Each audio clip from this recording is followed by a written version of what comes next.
기도합니다. 주님 감사합니다. 또 오늘도 창세기 19장과 20장을 통해서 또 성경을 또 저희가 살핍니다. 또 하나님의 진리의 성령을 성경을 통해서 진리의 말씀을 통해서 오늘 하루도 저희와 함께 하시고 또 우리가 주님의 귀하신 말씀을 우리가 바로 순종할 수 있는 믿음까지도 허락하여 주옵소서. 예수님 이름으로 기도합니다. 아멘. 예, 우리가 창세기 오늘은 19장에서 20장입니다. 저녁에 그 천사가 소돔에 이르니 마침 롯이 소돔 성문에 앉아 있다가 그들을 보고 일어나 영접하고 땅에 엎드러 절하며 어제 18장까지 세 사람이 아브라함에게 가게 되고 그중 한 명은 여호와 하나님이시고 두 명은 천사입니다. 그리고 그 천사가 이제 영접을 받고 난 이후에 이제 소돔에 이르게 된 것입니다. 이르되 내 주여 돌이켜 종의 집으로 들어가 발을 씻고 주무시고 일찍이 일어나 갈 길을 가소서. 그들이 이르되 일 아니라 우리가 그리서 밤을 새우리라. 롯이 간청하매 그제서야 돌이켜 그 집으로 돌아오는지라. 롯이 그들을 위하여 식탁을 베풀고 무교병을 구우니 그들이 먹으니라. 그들이 눕기 전에 그 성 사람 곧 소돔 백성들이 롯을 막론하고 원근에서 다 모여 그 집을 에워싸고 롯을 부르고 그에게 이르되 오늘 밤에 내가 온 사람들이 어디 있느냐 이끌어내라 우리가 그들과 상관하리라. 여기 보면 소돔이 죄악으로 가득했다라고 지난 18장에 하나님께서 아브라함한테 얘기했습니다.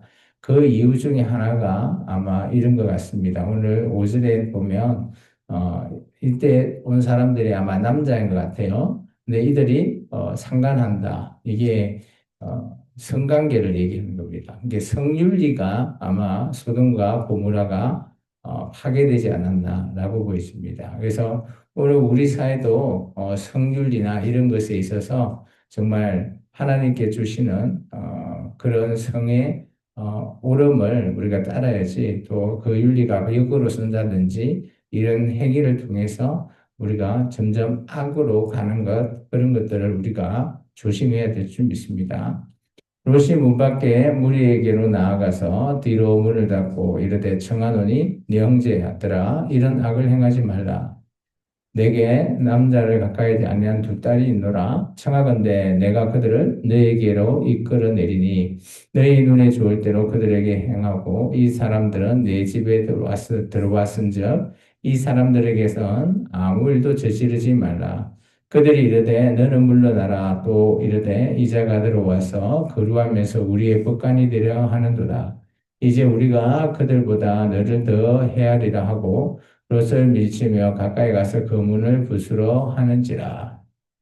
여기 보면 롯은 그루인이긴 한데 아마 그 성에 오늘 법관이라고 하는 그 고대 사회 같은 경우는 어느 정도 그곳에서 위치에 있는 사람들은 그 마을을 다스릴 수 있는 여기 우체의 해석으로는 법관으로 되어 있지만 뭐 장로 이 정도의 위치인 것 같아요. 요즘 같으면 우리가 시골에 보면 이장 있잖아요. 이장님 뭐 이런 식으로 그 마을을 다스릴 수 있는 그 정도의 위치에 있지 않았나라고 보여집니다.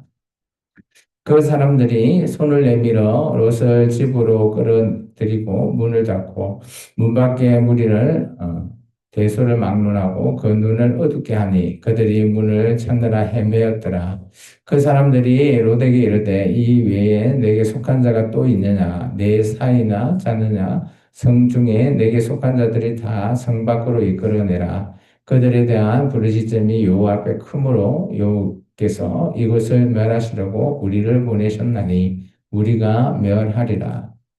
오늘 두 천사가 롯에게 얘기합니다. 이 소돔과 고모라를 멸하겠다라는 것을 다시 한 번 더 말하죠. 그리고 롯과 관계되어 있는 자들을 다 성 밖으로 끌어내라라고 합니다.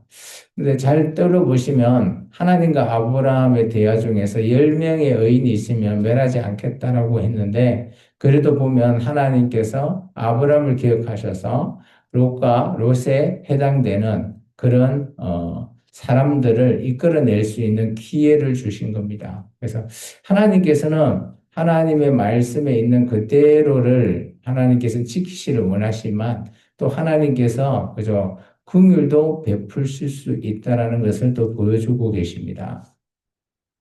롯이 나가서 그 딸들과 결혼할 사이들의 말하여 이르기를 여호와께서 이 성을 멸하실 터인데 너희는 일어나 이곳에서 떠나라 하되 그의 사이들은 농담으로 여겼더라. 동틀 때에 천사가 롯을 제초하여 이르되 일어나 여기 있는 내 아내와 두 딸을 이끌어내라. 이 성의 제약 중에 함께 멸망할까 하노라. 그러나 롯이 지체함에 그 사람들이 롯의 손과 그 아내의 손과 두 딸의 손을 잡아 인도하여 성 밖에 두니 여호와께서 그에게 자비를 더하심이었더라. 아마 롯이 이 성이 멸할 거다라고 말했을 때 아마 이 결혼하게 될 그 딸들의 사이 될 사람들이 비웃었다라고 합니다. 농담으로 얘기했대요. 그러면 이들의 생각은 이 성은 절대 멸하지 않는 철옹성이다. 이런 기억을 갖고 있는 것 같아요. 그러다 보니까 롯의 말이 먹히지가 않는 거죠. 그러다 보니까 천사가 롯에 관계되는 혈육들, 이 아내와 두 딸만 데리고 오늘 성 밖으로 내보냈다라는 것이요. 그 사람들이 그들을 밖으로 이끌어낸 후에 이르되 도망하여 생명을 보존하라. 돌아보거나 들에 머물지 말고 산으로 도망하여 멸망함을 면하라. 롯이 그들에게 이르되 내 주여 그리 마옵소서. 주의 종이 주께 은혜를 입었고 주께서 큰 인자를 내게 베푸사 내 생명을 구원하시오나 내가 도망하여 산에까지 갈 수 없나이다. 두렵건대 재앙을 만나 죽을까 하나이다. 오늘 롯도 하나님께서 은혜를 베푸시고 있다라는 사실을 오늘 알고 있는 겁니다. 그렇지만 이제 나이가 들어서 그런지 산에까지 갈 수 없어서 가까운 성읍, 눈에 보이는 성, 그곳이 나중에 이제 소알이라고 하는데요. 그곳까지 오늘 갈 수 있게끔 양해를 구하고 있습니다. 보소서 저 성읍은 도망하기에 가깝고 작기도 하오니 나를 그곳으로 도망하게 하소서. 이는 작은 성읍이 아니니까 내 생명이 보존되리이다. 그가 그에게 이르되 내가 이 일에도 내 손을 들은즉 내가 말하는 그 성읍을 멸하지 아니하리니 그리로 속히 도망하라. 내가 거기 이르기까지 내가 아무 일도 행할 수 없노라 하였더라. 그러므로 그 성읍의 이름을 소알이라 불렀더라. 이 하나님께서 천사를 통해서 멸하라고 하는 그런 타임도 즉시가 아니라 오늘 구원받을 사람에게는 그 기회를 주고 난 이후에 멸할 수 있는 그 타임을 오늘 얘기합니다. 오늘 우리가 하나님 앞에 구원을 받는다라는 것도 마찬가지 봅니다. 하나님의 백성이라면 하나님께서 한 명이라도 소중히 다루고 있는 걸 보게 되고요. 예수님도 그죠? 아흔 마리 양의 비유처럼 그 양과 한 마리 양의 귀중함, 이 한 명의 정말 우리가 얼마나 소중한지를 보여주는 비유이죠. 롯이 소알에 들어갈 때 해가 돋았더라. 여호와께서 하늘 곧 여호와로부터 유황과 불을 소돔과 고모라에 비같이 내리사 그 성들과 온들과 성에 거주하는 모든 백성과 땅에 난 것을 다 엎어 멸하셨더라.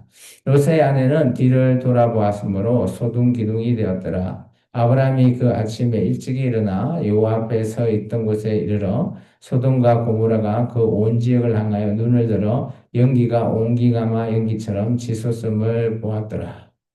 참 아마 지금 그 소돔과 고모라의 지역에서 일어났던 하나님의 심판이 얼마나 강했으면 오늘 아브라함이 있는 곳은 정반대 방향이거든요. 그곳에서도 저 소돔과 고모라가 보이는데 그죠? 연기가 어마어마하게 올라가는 것들을 볼 수 있는 것 같아요. 저희 지역도 그러죠. 불과 몇 달 전에 정말 여기 금호타이어 화재 때 정말 한 며칠간 어마어마하게 그죠. 연기가 올라오는 거 이런 거 보고 봤죠. 아마 거기에 비하면 그것에 아마 몇백 배 정도로 어마어마하지 않았을까 그렇게 추정해 봅니다. 하나님이 그 지역의 성을 멸하실 때, 곧 롯이 거주하는 성을 엎으실 때, 하나님이 아브람을 생각하사 롯을 그 엎으시는 중에 내보내셨더라. 이 29절을 보면 정말 하나님이 그죠 아브람이라고 하는 사람을 생각해서 롯을 그죠 긍휼히 여겼다라는 것이 보입니다. 누군가의 기도를 통해서 그죠 누군가가 생명을 얻을 수 있는 그래서 우리의 기도 한 명 한 명이 얼마나 소중하고 우리가 하나님에게 아뢰고 있는 이 기도, 매일 아침에 우리의 기도가 참 소중하다라는 것을 저는 29절을 통해서 느낄 수 있습니다. 30절입니다.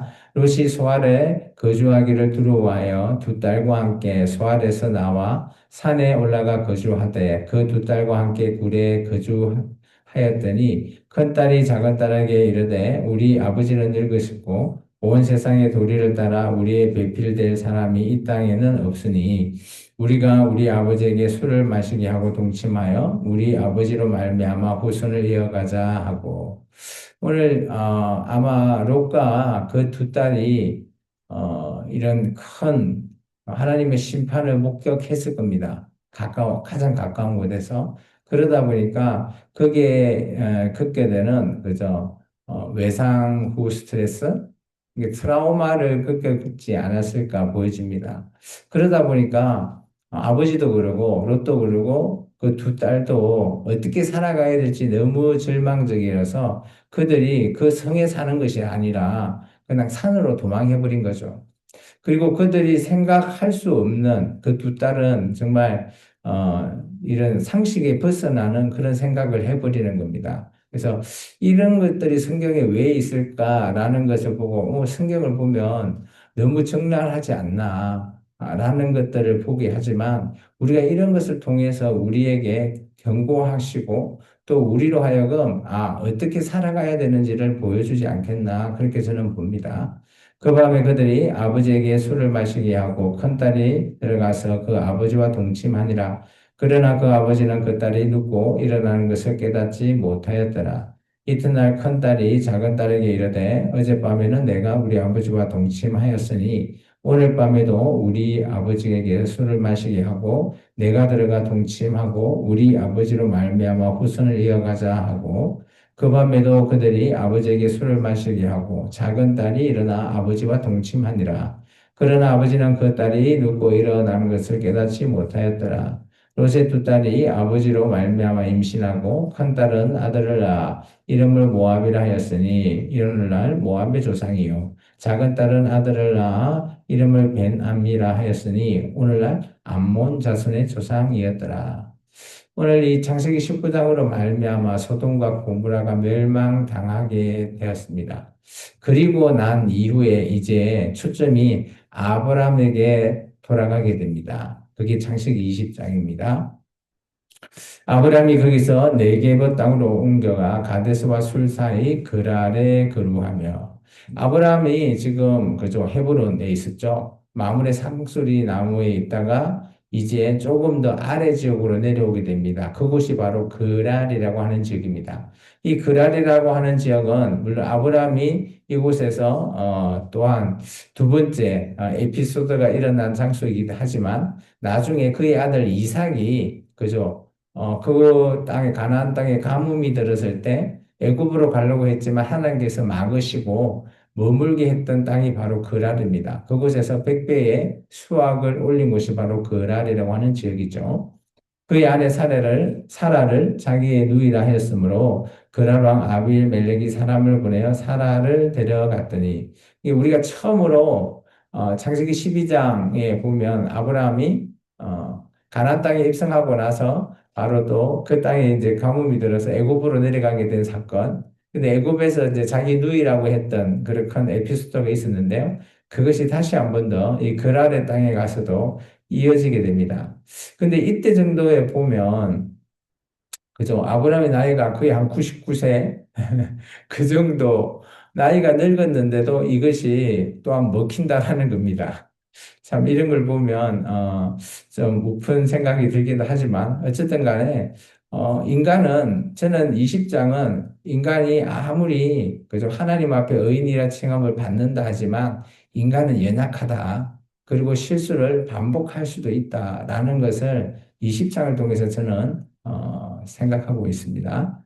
그 밤에 하나님이 아비멜렉에게 현명하시고 그에게 이르되 내가 데려간 이 여인으로 말미암아 내가 죽으리니 그는 남편이 있는 여자임이라. 아비멜렉이 그 여인을 가까이 하지 아니하였으므로 그가 대답하되 주여 주께서 의로운 백성도 멸하시나이까. 그가 나에게 이는 내 누이라고 하지 아니하였나이까. 그 여인도 그는 내 오랍이라 하였사오니 나는 온전한 마음과 깨끗한 손으로 이렇게 하였나이다. 하나님이 꿈에도 그에게 이르시되 내가 온전한 마음으로 이렇게 한 줄을 나도 알았으므로 너를 막아 내게 범죄하지 아니하게 하였나니 여인에게 가까이 하지 못하게 함이 이 때문이라. 이제 그 사람의 아내를 돌려보내라. 그는 선지자라. 그가 너를 위하여 기도하리니 내가 살려니와 내가 돌려보내지 아니하면 너와 내게 속한 자가 다 반드시 죽을 줄 알지니라. 오늘 일은 아브라함이 저지르고 오늘 수습은 하나님이 하고 계시는 모습을 보게 됩니다. 참 인간의 연약함이죠. 우리 또한 마찬가지입니다. 우리가 일을 벌리지만 하나님께서 우리가 어떤 계획을 하지만 하나님은 그 수습을 통해서 우리의 길을 인도하시는 분이 하나님이시라는 것을 충분히 볼 수 있는 그런 내용을 또 얘기하고 계시죠. 아비멜렉이 그날 아침에 일찍 일어나 모든 종들을 불러 그 모든 사람에게 들려주니 그들이 심히 두려워하였더라. 아비멜렉이 아브람을 불러서 그에게 이르되 내가 어찌하여 우리에게 이렇게 하였느냐? 내가 무슨 죄를 내게 범하였기에 내가 나와 내 나라가 큰 죄에 빠질 뻔하게 하였느냐? 내가 합당하지 아니한 일을 내게 행하였도다 하고 아비멜렉이 또 아브라함에게 이르되 내가 무슨 뜻으로 이렇게 하였느냐. 아마 아비멜렉 입장에서는 좀 화가 날 일인 것 같습니다. 그러면서 아브라함에게 따져 묻죠. 이제 아브라함의 대답입니다. 아브라함이 이르되 이곳에는 하나님을 두려워함이 없으니 내 아내로 말미암아 사람들이 나를 죽일까 생각하였음이요. 참 인간적인 생각입니다. 우리도 어떤 문제가 있을 때 너무 인간적으로 접근하지 않았으면 좋겠습니다. 하나님 앞에 아뢰 때 하나님께서 우리에게 좋은 생각을 주지 않으실까요? 또 그는 정말로 나의 이복누이로서 내 아내가 되었습니다. 하나님이 나를 내 아버지 집을 떠나 두루 다니게 하실 때 내가 아내에게 말하기를 이후로 우리가 가는 곳마다 그대는 나의 오랍이라 하라. 이것이 그대가 내게 베풀 은혜라 하였노라. 이게 이 애굽에 갔을 때 그것이 먹히다 보니까 오늘 계속해서 어느 곳을 가든지 우리가 나의 생명, 이게 아브라함의 자체의 생명도 중요하지만 그 아마 공동체가 멸할 수 있기 때문에 아마 이런 꾀를 내지 않았나 그렇게 보여집니다. 아비멜렉이 양과 소와 종들을 이끌고 아브라함에게 주고 그의 아내 사라도 그에게 돌려보내고 지참금을 줬습니다. 아브라함이 이르되 내 땅이 내 앞에 있으니 내가 보기에 좋을 대로 거주하라 하고 사라에게 이르되 내가 언천계를 내 오람에게 주어서 그것으로 너와 함께한 여러 사람의 앞에서 내 수치를 가리게 하였노니 내 일은 다 해결되었느니라. 여기 보면 이제 아비멜렉이 자기의 수치를 그죠? 돈으로서 물질로서 해결을 다 했다라고 합니다. 그리고 나중에 이삭이 그랄 땅에 갔을 때 그때 아마 이 당시에 우물도 아마 팠었던 것 같습니다. 그래서 아브라함 시대 때 자기 아버지 때 팠던 우물 그 우물 사건이 나중에 나오게 되거든요. 그래서 아마 이때 아브라함이 우물도 파지 않았나 그랄 땅에서 그러면서 어느 정도 거류했다라는 것을 볼 수 있습니다. 아브라함이 하나님께 기도하며 하나님이 아비멜렉과 그의 아내와 여종을 치료하사 출산하게 하셨으니 여호와께서 이왕에 아브라함의 아내 사레의 일로 아비멜렉의 집의 모든 태를 닫으셨습니다. 참 이거 보면 하나님께서 뭐 악해 보이는 것 같이 보이죠. 그죠? 이런 사라 일로 태를 닫았다가 이제 그 모든 것들이 해결되니까 그죠? 태를 열어줬다. 참 이런 거 보면 하나님이 악한 하나님 아니냐라고 하는데 그건 오해인 것 같습니다. 누구에게는 그렇게 보일 수도 있겠지만 하나님의 큰 일을 통해서 하나님의 일을 하는 그러니까 아비멜렉은 하나님을 알지 못하는 자이기 때문에 하나님께서 이렇게 일을 하고 계시다라는 것도 볼 수 있지만 어쨌든 이거의 해석은 하나님께서는 아브라함을 통해서 일하시고 아브라함의 그 계획 속에서 하나님의 일이 이루어지고 있다라는 측면에서 우리가 이 20장을 읽었으면 좋겠습니다. 예, 오늘은 여기까지 말씀을 보도록 하겠습니다.